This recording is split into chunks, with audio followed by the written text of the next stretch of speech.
খবর সময় বাংলা লাইভে আমাদের সমস্ত ভিউয়ার্সদেরকে স্বাগত। এই মুহূর্তে সেবক সংলগ্ন তিস্তা নদীর পাড় থেকে আপনাদের সঙ্গে এই মুহূর্তে সরাসরি আমরা যুক্ত হলাম।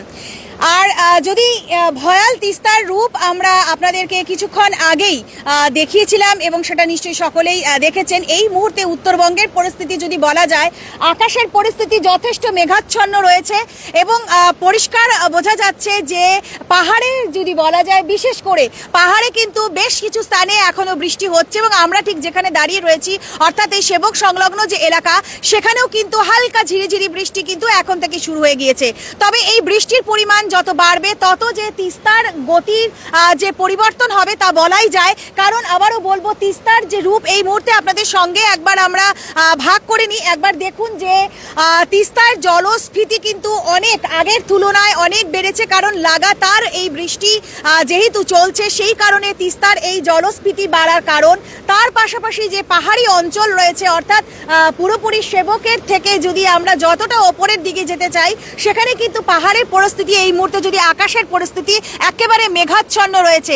অর্থাৎ বৃষ্টিপাতের যে বা অতি ভারী বৃষ্টিপাতের কথা যেটা উল্লেখযোগ্যভাবে বলা ছিল আবহাওয়া দপ্তরের পক্ষ থেকে, সেই বিষয়টি কিন্তু আবারও দেখা যাচ্ছে। এবং আমরা ঠিক যেখানে দাঁড়িয়ে রয়েছি অর্থাৎ সেবক সংলগ্ন যে তিস্তা যেখানে আমরা দাঁড়িয়ে রয়েছি, সেখানেও কিন্তু তিস্তা পাড়ের থেকে এই মুহূর্তে আপনাদের সঙ্গে আমরা সরাসরি যুক্ত হয়েছি।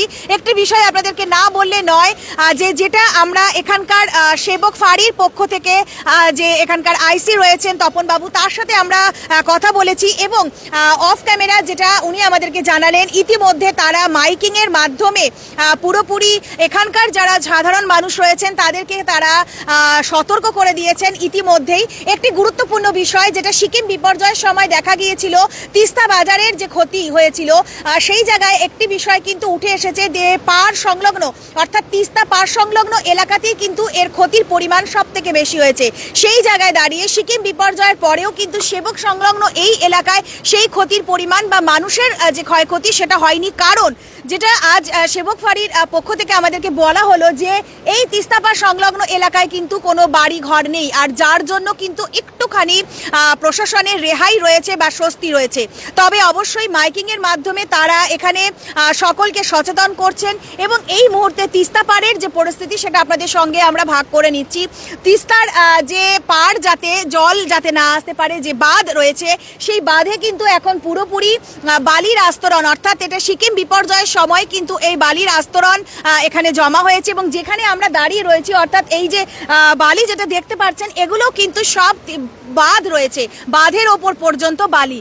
আর এই মুহূর্তে তিস্তার যে গতি, সেই গতির মধ্যেও কিন্তু গতি প্রবাহর মধ্যেও কিন্তু অনেকটাই ফারাক অনুভব করা যাচ্ছে এবং জলস্তর যে অনেকটাই বেড়েছে সেটাও কিন্তু বোঝা যাচ্ছে। তো স্বাভাবিকভাবেই এই মুহূর্তে আপনাদের সঙ্গে আমরা সেবক সংলগ্ন যে তিস্তা পাড় রয়েছে সেখান থেকে একেবারে লাইভ যুক্ত হয়েছি এবং তিস্তার যে জলের স্তর সেটাও আপনাদের সঙ্গে আমরা ভাগ করে নিচ্ছি এবং চেষ্টা করছি একেবারে পুরোপুরি নিচ পর্যন্ত পৌঁছে যাওয়ার। এবং এই মুহূর্তে সেবকের যে তিস্তা সংলগ্ন এলাকা, সেই সংলগ্ন এলাকা থেকে আপনাদের সঙ্গে যেন মনে হচ্ছে সমুদ্রের ঢেউ একেবারে পাড়ে এসে পড়ছে, অর্থাৎ পুরোপুরি জলের মধ্যে জল খেলাও কিন্তু চলছে। স্বাভাবিকভাবেই একটু উদ্বেগ কিন্তু সকলের মধ্যে রয়েছে, বিশেষ করে পাহাড় সংলগ্ন যে এলাকাগুলো রয়েছে বা তিস্তা পাড় সংলগ্ন এলাকাগুলো যে রয়েছে।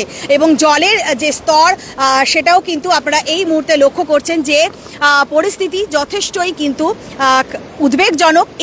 কারণ আবারও বারবার একটাই কথা, অতি ভারী বৃষ্টির কথা উত্তরবঙ্গের 5 জেলায় অর্থাৎ পাহাড়ি জেলা রয়েছে বা ওপরের দিকের যে জেলাগুলো রয়েছে সেখানে দেওয়াই রয়েছে, সেই অনুযায়ী অতি ভারী বৃষ্টির বিষয়টি কিন্তু রয়েছে। এবং আবারও আপনাদেরকে বলবো, আমি এখন ঠিক যেখানে দাঁড়িয়ে রয়েছি সেখানেও কিন্তু ঝিরিঝিরি বৃষ্টি ইতিমধ্যেই শুরু হয়ে গিয়েছে।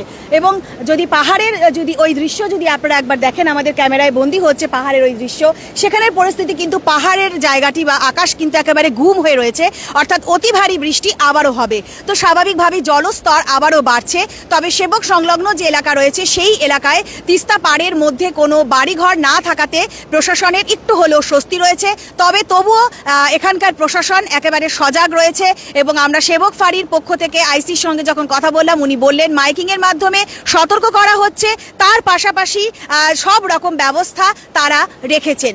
তবে আমরা খবর সময় টিম অবশ্যই চেষ্টা করছি আপনাদেরকে প্রতি মুহূর্তের আপডেট তুলে ধরতে এবং আরও কিছু দূর অবধি আমরা অবশ্যই পৌঁছে যাওয়ার চেষ্টা করব সেখানেরও কি পরিস্থিতি রয়েছে। কারণ আবারও বলবো 10 নম্বর জাতীয় সড়কের একাংশ কিন্তু ধসে গিয়েছে, বেশ কিছু এলাকার কিন্তু পরিস্থিতি খারাপ রয়েছে। তবে সব থেকে বেশি ক্ষতিগ্রস্ত হয়েছে তিস্তা পাড় সংলগ্ন বা তিস্তা বাজার এই সমস্ত এলাকায়, এবং যেখানে দেখা যাচ্ছে রাস্তার ওপরেও কিন্তু তিস্তার জল বইছে।